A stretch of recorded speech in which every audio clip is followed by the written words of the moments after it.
দেশের পুলিশ বাহিনীর ভিতরে লুকানো দলীয় শক্তি ধ্বংসের প্রক্রিয়া শুরু হয়েছে।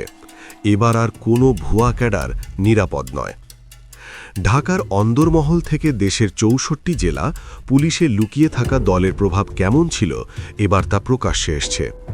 বিগত ১৭ বছরে যারা আওয়ামী লীগ পরিচয় ব্যবহার করে পুলিশের চাকরি নিয়েছে, তাদের কপালে এখন ঝরে পড়ার সময়। তৎকালীন ডিএমপি কমিশনার হাবিবুর রহমান নেতৃত্বে যে ভুয়া ঠিকানা ও জমি ভিত্তিক সিন্ডিকেট চালু হয়েছিল, তা বিস্ময়কর।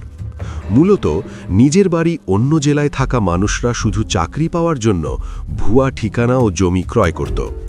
এরপর তারা গোপালগঞ্জ, ফরিদপুর, শরীয়তপুর, মাদারীপুর, বাগেরহাট ও খুলনা জেলার ছাত্রলীগ ক্যাডারদের নিয়োগ নিশ্চিত করত। চাকরি নিশ্চিত হওয়ার পর সেই জমি বিক্রি করে দিত। কোটি কোটি টাকা যাতায়াত হতো শুধু দলীয় প্রয়োজনীয়তার ভিত্তিতে। ফলস্বরূপ এই নিয়োগ জালিয়াতিতে অনুশীলিত কনস্টেবলরা এখন এএসআই বা এসআই পদে উন্নীত।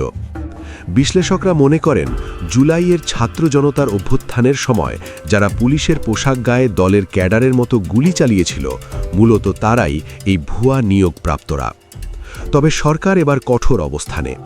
পুলিশ সদর দপ্তর ১৫ মার্চ ২০২৬-এ ৬৪ জেলার এসপিকে চিঠি দিয়ে ৪ সদস্যের বিশেষ তদন্ত কমিটি গঠন করেছে। এই কমিটির মূল লক্ষ্য ভুয়া ঠিকানা ও জমি ব্যবহার করে চাকরি পাওয়া কনস্টেবলদের চিহ্নিত করা, লিখিত ও মৌখিক পরীক্ষায় অনিয়ম ও রাজনৈতিক প্রভাব খুঁজে বের করা, আগামী ১৫ এপ্রিলের মধ্যে বিস্তারিত প্রতিবেদন জমা দেওয়া।